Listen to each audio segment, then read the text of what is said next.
Hi, Assalamu alaikum, and welcome back to a new episode of Unfiltered, shall I say. We don't want to filter anything, particularly on this one, because this one is a very special episode that's close to everyone's heart. And what we're going to do is go into a discussion with a very special lady who is a guest invited here by Malaysia Gazette. And we're going to be reflecting the past year of what has been happening in Gaza. So, I'm going to welcome here Nick Marina Hussein, who is a humanitarian working closely on the ground with aid to reach out to the people of Gaza. So welcome, first of all, to you, Nick Marina Hussein.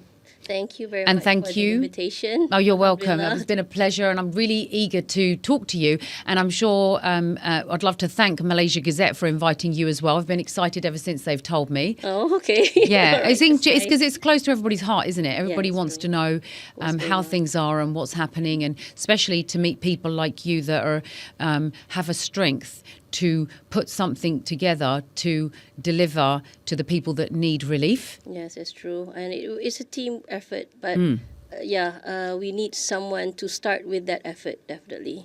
But it's all about teamwork. And, of course, the support from Malaysians as well. So tell me, how long ago did this start for you? When did you... Like our efforts or for Gaza? What started it? You're for Gaza. Let's talk about Gaza specifically because it's the year's anniversary of when the conflict began. Mm-hmm. So where and how did you get involved in all of this? Okay, how did we get involved? Then I'll go into Gaza perhaps. Mm-hmm. So just a brief history of the organization, for example, because a lot of people don't know us yet, but we do run a lot of work silently. All right. So our name is Charisma Humanitarian Outreach Mission. In short, just call us CHOM. Okay. All right. And I'm an educator. So I gathered my students, my alumni, to establish an NGO which is known as CHOM. Mm-hmm. So it was after years of strong relationships with the students. And once they became professionals and we saw that let's do something. First, it started with the flood of Malaysia in 2014-15. And then we realized that, we can do something more. We can reach out to the world. And then we started doing our international missions in 2017 with young Malaysians who became my team members. And Alhamdulillah, starting from 2020, during the year of COVID, that was our first official work on the grounds of Palestine.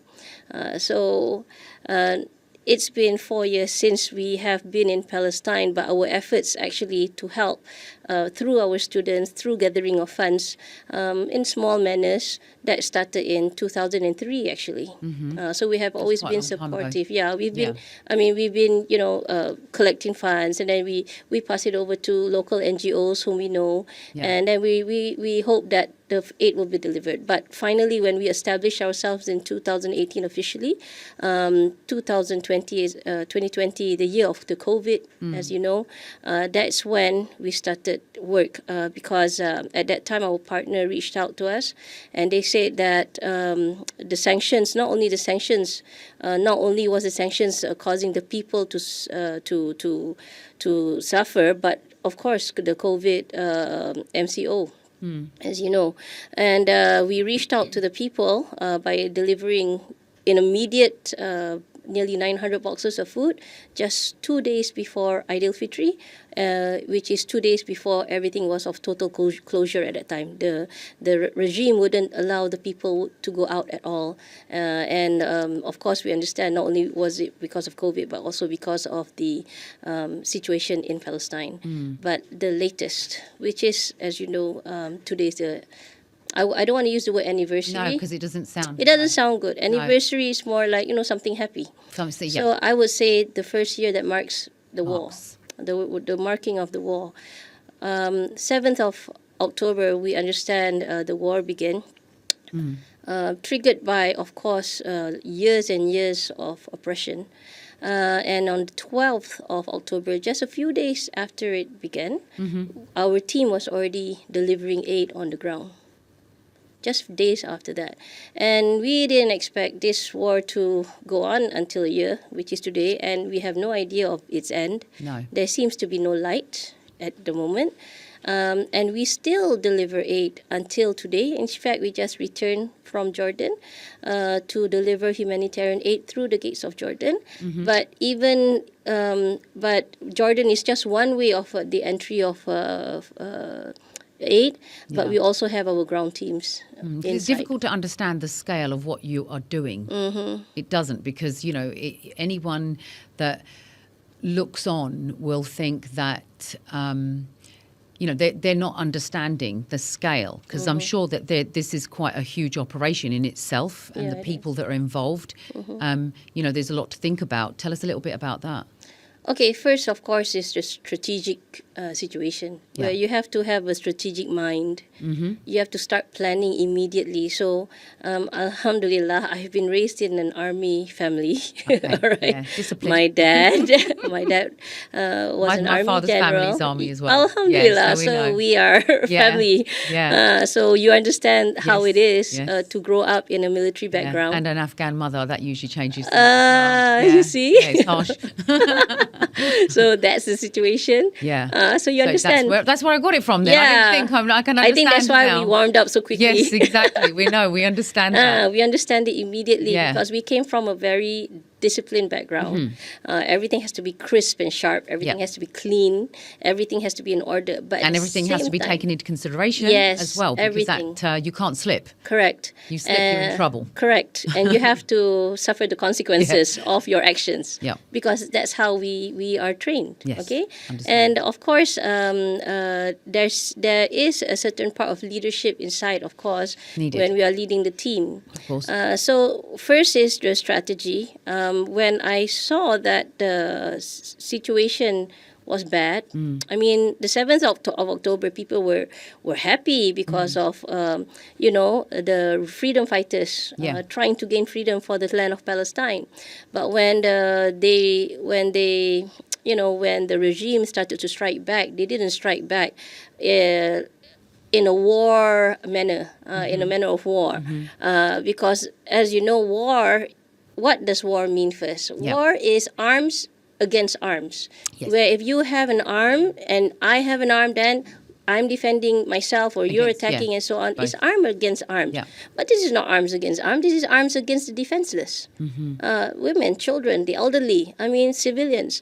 So when we saw that the situation was getting critical, I decided on establishing 2 teams.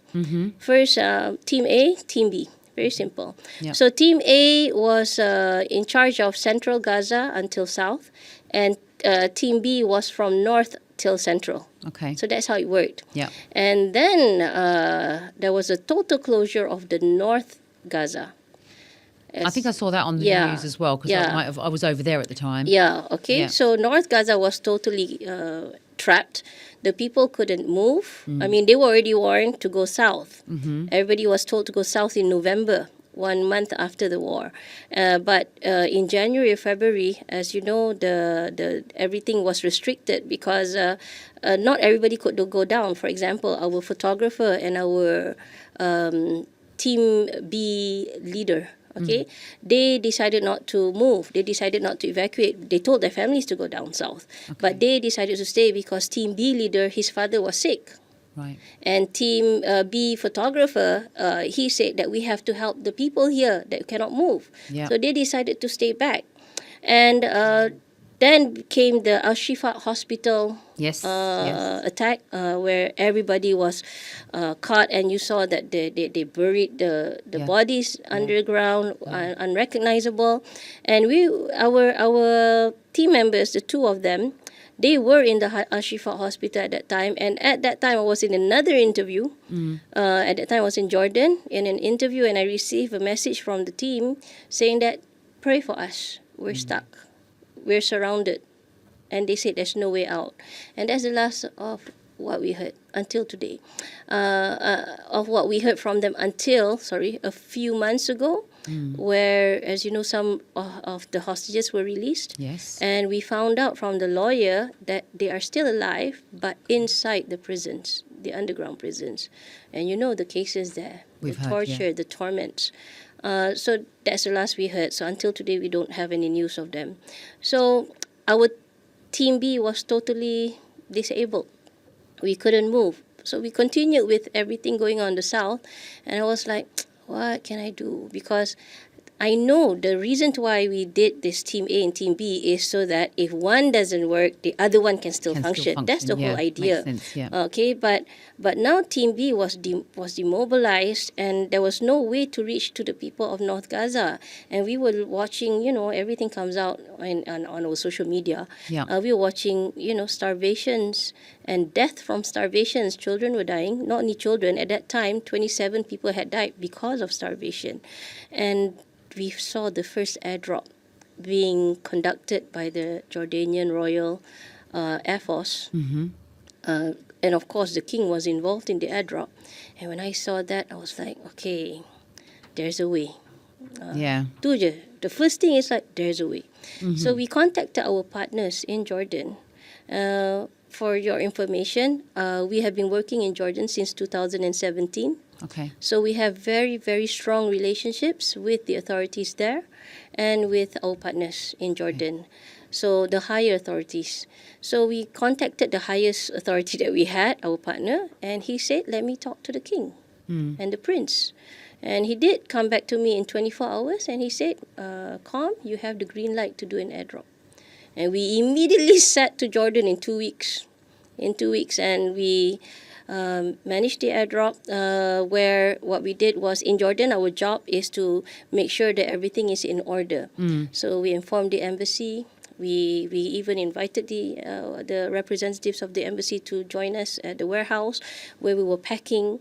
And the packing itself is quite complicated. That time was Ramadan. Okay, and we were showing the embassy representatives. Okay, this is what's in the box. We were checking the expiry dates and everything, all right, and the quality of the products because of course we want to give the best to whoever we're helping. Yeah. All right, and then the embassy Sister Isra mentioned, okay, sister, this one you cannot give this. This is kurma yang ada biji. With the ones with the seeds you cannot give because they will think it's bullets. Once it goes into the scanning machine, they think it's bullets. And so it you just have to gives give them the an excuse seedless to ones. Reject it. So just keep it as simple as. All boxes were So all of packed. that, you have to think of even seeds at this stage as well. You know, You have to go through the scanning first, the security check first. So that is considered as bullets.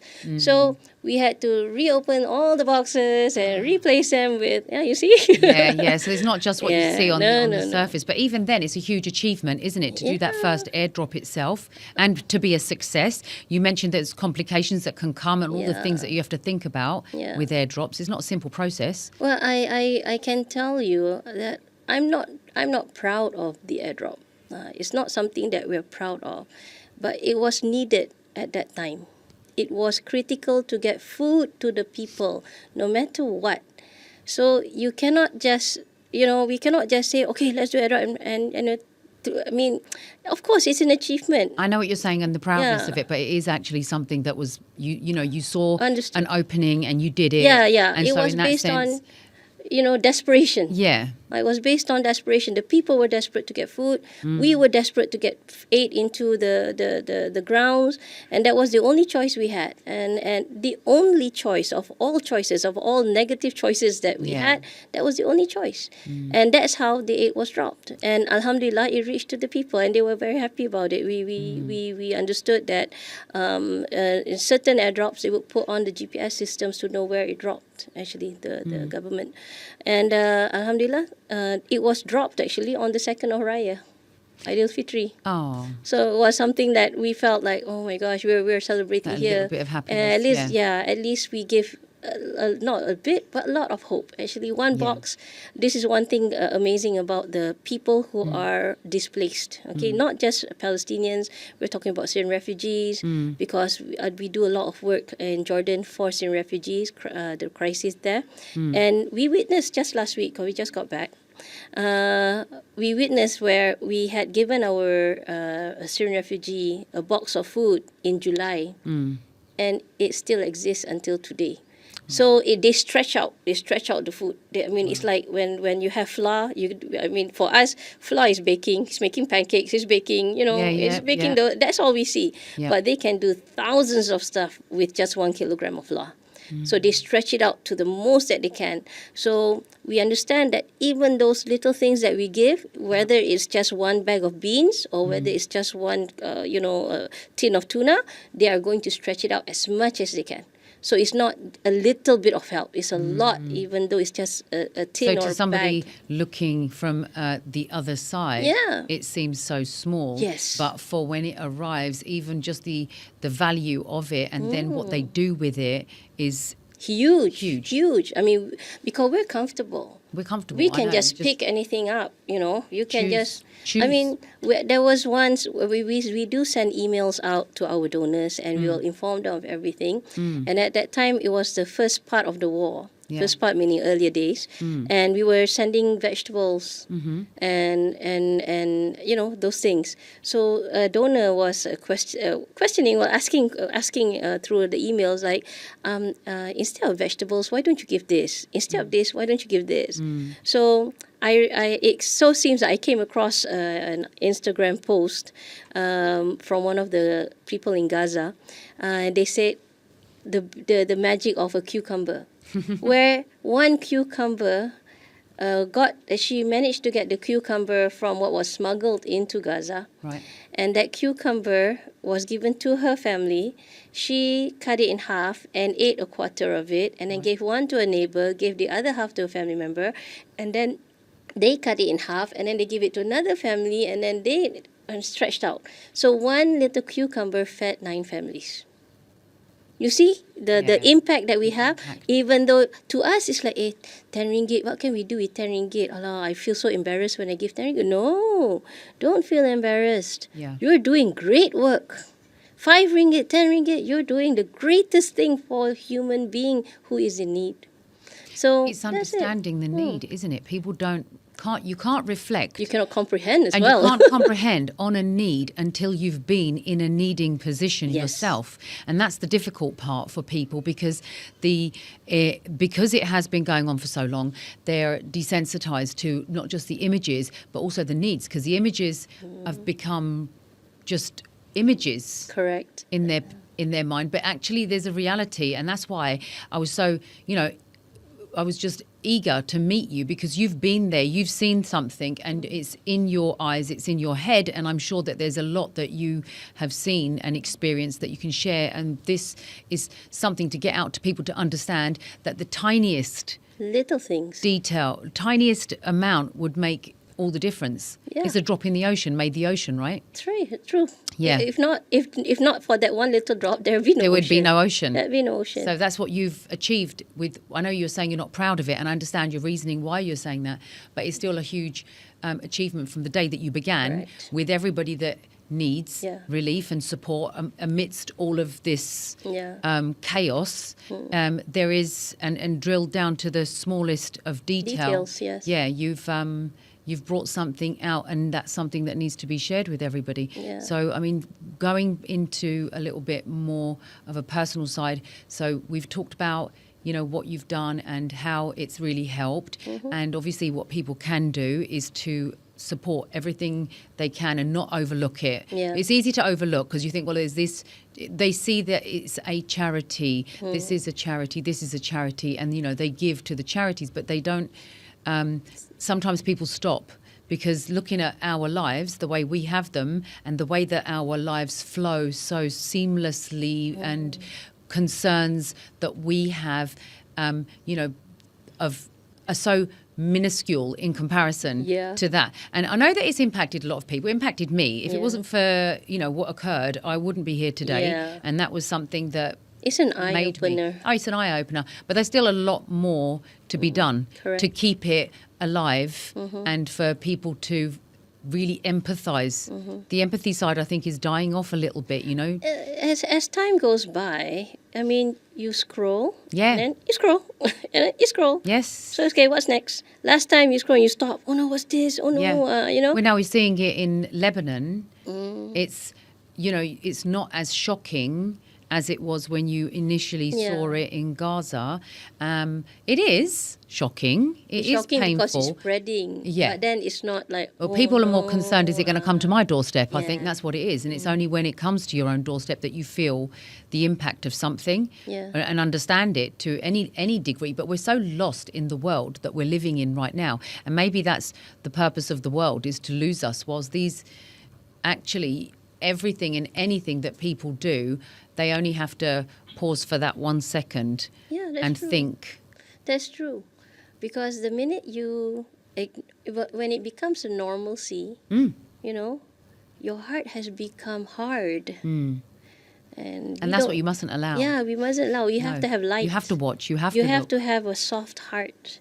Because that heart is going to bring you somewhere one day after life. If your heart is hard, you will live a hard. It's not to say you'll live a hard life. I mean, Yeah, I what I'm understand. saying? If you're hardening to something, yeah, you're just don't hardening. allow yourself to harden Yeah. to it. You must keep that the softer side, because that's yeah. us, isn't I it? mean, That's you have humanity. to be strong. You have Yeah, to well, be we're strong. humanity. We have to be soft in order Yeah. to feel for somebody else. Correct. Yeah. That's the right word. You have to be soft to feel. You cannot feel when you're hard.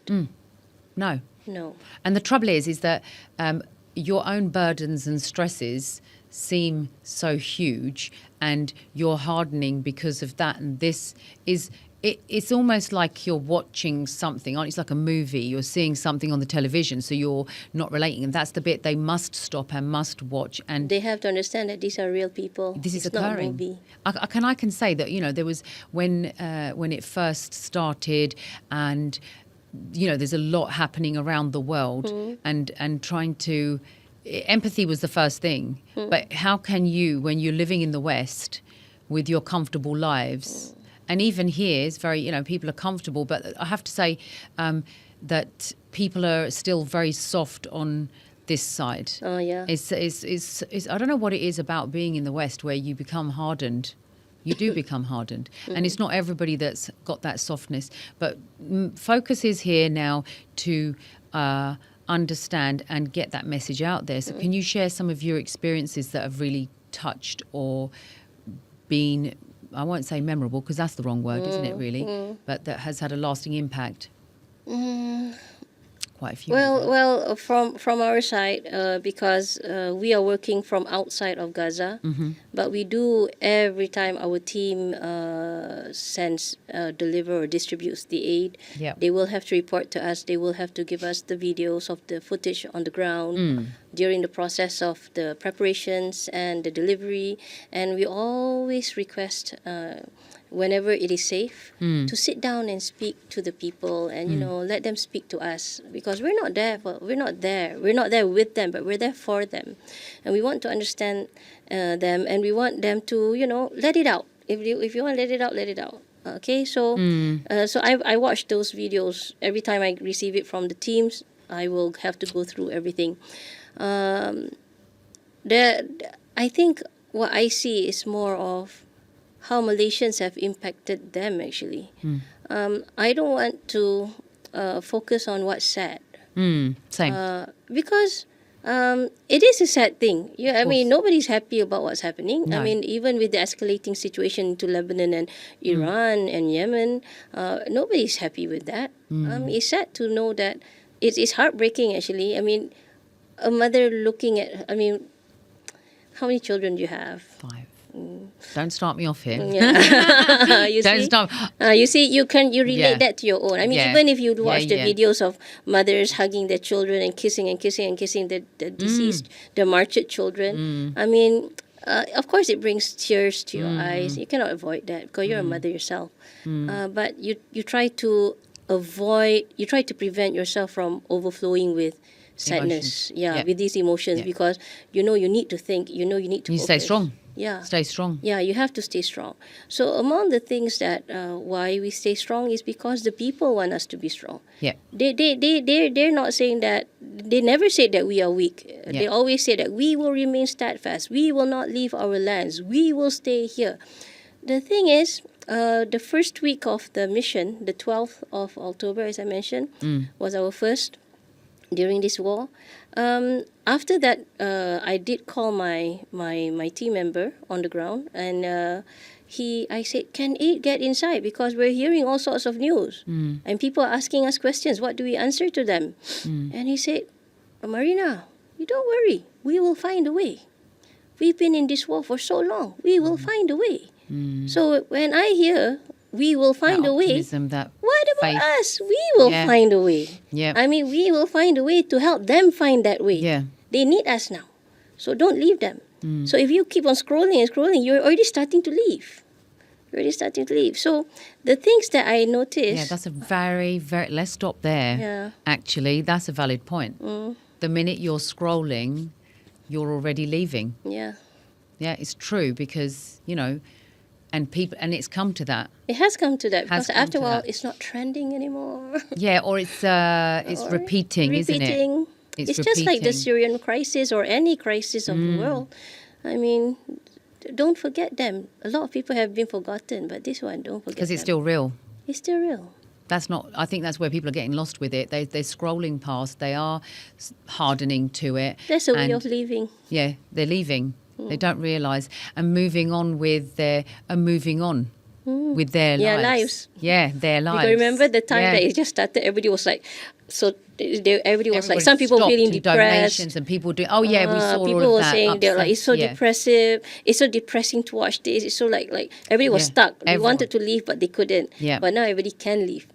Yeah. You see, that's the difference now. Because of the time, if everybody's got to get on with their lives. Yes, true. Get on with your lives. Yeah. But don't forget that. But like you did something. And actually the something that you did grew quite into something else. And, there's everything needs some sort of motivation to drive you to do something. And like we said, even if collectively there's only a few of you, it doesn't matter because, you could look at how you can do something else when you were looking at, for example, the airdrop. What else can I do? Yeah. That needs to be the mindset of not leaving but staying put. And even if you have donated and even if you have done this, find out what else you can do. And I can say I've probably been weak in that because I've got my social media and I've thought, okay, I'm shadow banned, there's nothing I can do there. But what else can I do? There, whenever a door closes, another one opens. You have to step forward though to open the door. Yeah, but sometimes there is no door. You create the door. Correct. So that's what we did. Yes. We created our own door to the passageway that actually can exist. So sometimes it's not about waiting for that door to open. Sometimes it's you have to create that door. You do. You have to think of it. Yeah, you have to think of it. So that's how it all, began with the Jordan side. Okay. Yeah. So among the things that I know that affects me is when the mothers in the videos, they say, who else will help us if you don't? There's one mother that's saying, true, for all you know, it was just us who just helped, if nobody else helped. For all you know, we were the only ones there. And yet we can turn away. So I know that deep down inside, deep down in our hearts, everybody knows they can do something. Everyone in this room knows they can do something. If they don't, then at least it starts them thinking. Because sometimes like you said, you unintentionally you leave. Unintentionally, because something else will take over you and consume you to pull you that way. And actually we have to keep bringing back. We have to realign. We have to recenter to remember what it is that we need to be doing. And if you think that there isn't anything because you're being pulled into other affairs that distract you, you have to come back to the thought.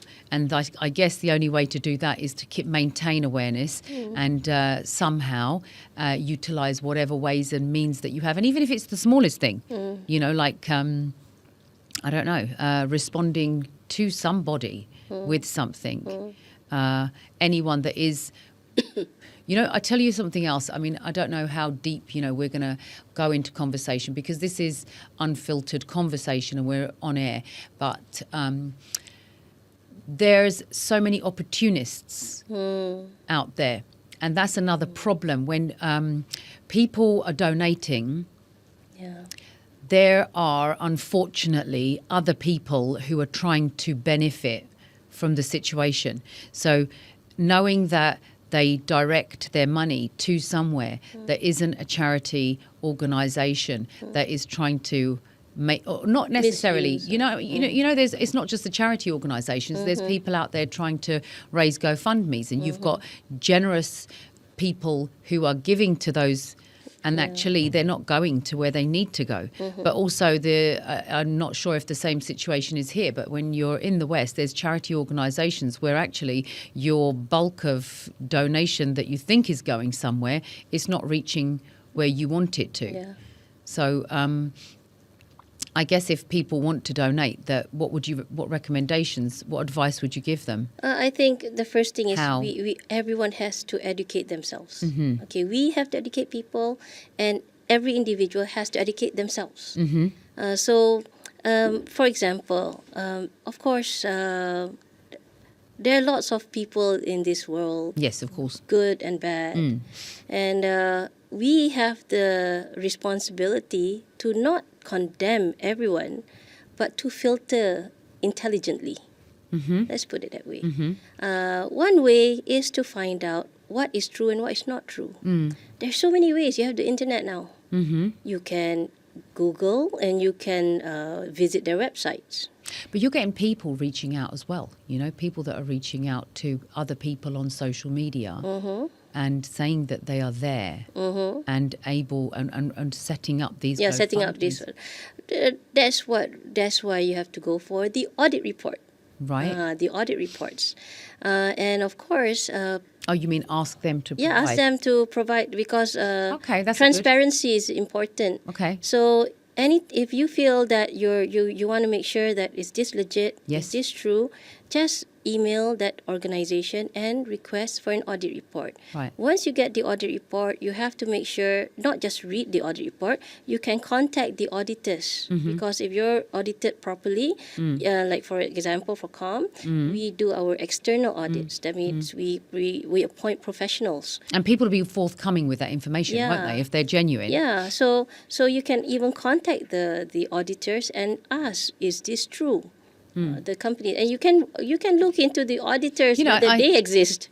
It's a chain. It's a chain. And that's more organisational, though, isn't it? Yeah. So, what about individuals? Because I can say that even though, like, whatever scale I'm, we have to be very careful. We have to be very careful because what advice? one thing about Malaysians, bless everyone. Yeah. Malaysians are so generous. They are. And they're also kind. Yes. But also some are easily deceived. Yes. Very easily deceived. Yes. Macam, like sometimes you have all these makcik-makcik yang kesian, that they really pity people and they immediately give. Yes. So we have to educate them. We have to tell our mothers and grandmothers, okay, if it's this one, no. Okay, if you want us to do the donations, let us handle it. Let the children handle it, because the children will know what is legit, what is not legit, where to look and all that. So it's important to educate ourselves, to go into the audit reports, to go into the websites, to even look at the impact that they're doing. That means, for example, like COM, if you go to our social media, Instagram or Facebook, you'll see every day we'll be updating what we are doing. We'll be updating our work. We'll be saying, okay, this is where your donation went. This is all that stuff. So you can guess where your donation went from the day you contributed. For example, if you contributed 2 weeks before we went for our for our mission, then most probably that was your box. Okay. Most probably that was your box. Okay. So we will always update our donors every single week. Twice a week or once a week when I have time, and I'll personally write to them.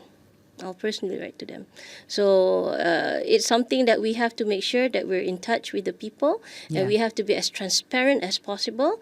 And I would also urge for Malaysians to be kind in your words, because the people who are doing work, to be condemned and to be put in the same group as people who might not be as honest, it's kind of sad, because you're just that's collective punishment. That is actually collective punishment. I mean, we're doing the same thing, collective punishment. You're punishing everyone just because you are an NGO. for example. So it may not be fair, but I don't bother about it so much, actually. I do try to educate as much as I can. But if I were to bother about this, and if my team were to, to be heavily affected by this, then we won't be able to focus on what's important. What's important? Yeah, so what's maintaining that. important is our work. So focus on the work. Why must you bother about all these issues? What we do is, if anyone, comments, we'll try to educate them. So Yeah. when something goes bad, Yeah. we'll be diplomatic. Diplomacy. Like, thank you for your comments. All right. I call for that your robotic. information. AI version. Yeah. AI response. Yeah. So then, like, moving forward, what could you benefit from? What could you need? Because donations, yes, people can donate. Think about and keeping the awareness, keeping on track, and staying alive. What else would you and your organisation? How do you grow? What do you do to spread this? Because spreading is what we need, right? Spreading the truth and information. Yeah. Okay. Volunteers. How does it work? Okay. First thing is, on our way back to Malaysia, all the flights were cancelled from Jordan because of the Iran attack. Right. Okay, so we were there. We saw the ballistic missiles on top of our heads. Wow. And actually, we had two experiences. We had two teams going. The first team, the main team went first, and then we had our support team go second. So the main team arrived on the 22nd. On the 24th of September, we just finished our work. And then we were at one of the local tourist spots named Kois, which is bordering Palestine, actually. It's ruins. It's like Roman ruins. It was late night. People were coming out, and it so seems they just closed the gates. Okay? And we wanted to do our interview there to wrap up the day. So I was going back to my vehicle when my team started shouting, Karina, at the back. And I was like turning around thinking that the gates were open again. And it so seems they were telling me, look up the sky. And we were looking at Hezbollah rockets right in front of us. Okay, and you can hear the boom, boom, and you can see the Iron Dome, intercepting. So that was one. The second one was the 1st of October, where the Iran ballistic missiles targeted Israel, and some managed to get through. I think about 20 of them got through, but they targeted the army base. So we were at the airport, and all flights were cancelled except for national carrier, which is Royal Jordanian. So it's just by luck that we took that that flight. Yeah, that flight. So we were, alhamdulillah, back on time. But we did meet But one it of can be our. quite Oh, no one was. edgy. Yeah, it Yeah.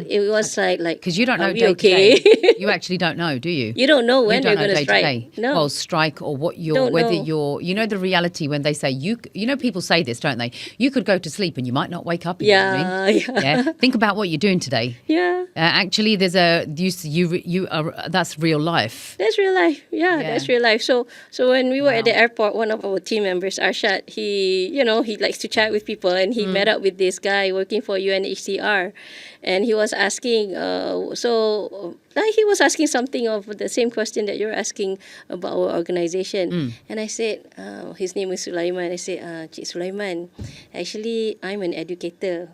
And my secretary is also working for her grandfather. And we are all working. And then he was like confused, like, then what about your NGO? I said, he said, oh, so it's your part-time job? I said, no. It's our side duty. I didn't use part-time job, but part-time duty. So we work in the morning for our professional work, and at night we'll get to our work for the people of Gaza and whoever we're So helping. life can still balance, can't it? You can still do both things. You can still do both things. You can do lots of things. Yeah. For all the women out there, Well, wow, you can do lots of things as long as you put your mind on your job. I mean, what you're supposed to do.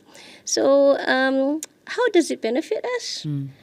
I mean, as long as people we see the impact that we have for people, as long as we know that somebody's pain has been alleviated just by the small things we do, that's enough for us. That's how we benefit. We benefit from seeing that the people in need get the help that they need. But at the same time, sometimes they are helping us. yeah, of course they are. Their dua is helping us. We're not doing much. Well, They are the doing actual their prayers. That's the benefit. All of it is helping us. Yes, that's the benefit. Yes, there is Inshallah. something to learn from all of this. Even if, people aren't engaged as heavily, there is still something to take from this situation as a whole. And In I a know good that. way. Yeah, it does. Yeah, in a Definitely good in a good way. Definitely in a good way. And that's what you need to maximize. Yeah. Knowing that and learning, like you said, is important, isn't it? Every day is a learning process. Yeah. I mean, we cannot say that I have this experience, I've had many experiences, and I can do this and I can do that. No, it's about every single mission will never be perfect. You cannot plan and you expect the perfect mission. There's no perfect mission. You try to head towards that perfection so that things go along the way, but there'll be changes, so you have to practice flexibility. So tell me then, for people that are watching, if there's somebody that wants to do something, and it can be the smallest or even the biggest step, what can they do to help your organisation? Well, some people, of course, they are interested in doing volunteer work. I think when it comes to volunteer work, start at home first. Right. Start at home first. Gain some experience helping people, your neighbors, your family members. I mean, sometimes your own family member needs help, but you don't help, but you want to help someone else. Yep. I mean, it starts from the little things here first. In terms of our organization, we cannot bring volunteers overseas. The ones that we bring are the team members itself or the staff. Because one thing is you have to have your expertise. For example, can you speak Arabic? Then you can help me become my translator, for example. Or perhaps if you're good in logistics, so you know how to handle logistics there. So our team actually specializes in those needs. And every time I have a mission, you don't necessarily see the same people in the picture. Why? Because different missions require different special Skills. Set of skills. Yeah. So it changes according to the mission. So it's not like I can bring anyone. And of course, security reasons. Jordan is actually in the middle of every conflict zone. Every conflict zone. They're in the middle. So I can tell you, Jordan is the most difficult place for us to enter. To actually enter Jordan? The airport itself is difficult. Oh. If you're a student, it's okay. But if you're there to work or, they start questioning, they see the cameras and they start getting... Anybody who's a cameraman, you're going to have problems there. Even the blower, the camera blower. There's a camera blower where you just blow. It looks like a grenade. They say it's a grenade. They consider it a grenade. So it'll be taken away from you. So anything that's going to do any kind of, news related, it becomes troublesome. Yeah, so we have to make sure that how we enter is through the proper channels. Yeah. The embassy must be informed. Yeah. And then since we are working with the relevant authorities, we have invitation letters. So because of the invitation letter, inshallah, we can get through because we're doing work over there. So support with local work, you could say, is to raise funds. They could join you in raising funds if they wanted to. Raise. Please, it's important for the people of Malaysia keep a fundraiser, to know anything, events or anything. Raising funds is a great way. Make it fun. Yeah, like for example, we have also, I have to mention, last month there was a freedom football match organized by Adam Sinclair, if you know, and Yuna and Bantu heroes, Anas Amdan, sorry. Yeah. And they contacted COM because they wanted to raise that funds for COM to run our delivery. And so, Alhamdulillah, for the aid recently, we did manage to get about 2 pallets of food boxes from their distribution, from their fundraising, also baby milk, infant formula, and also the ground teams. We divided the aid into 3. Team A, Team C, which is a new team, and the Charisma Malaysia team that went to Jordan. So we divided into 3. So their aid has already been fully dispersed, and they're going to do a second one.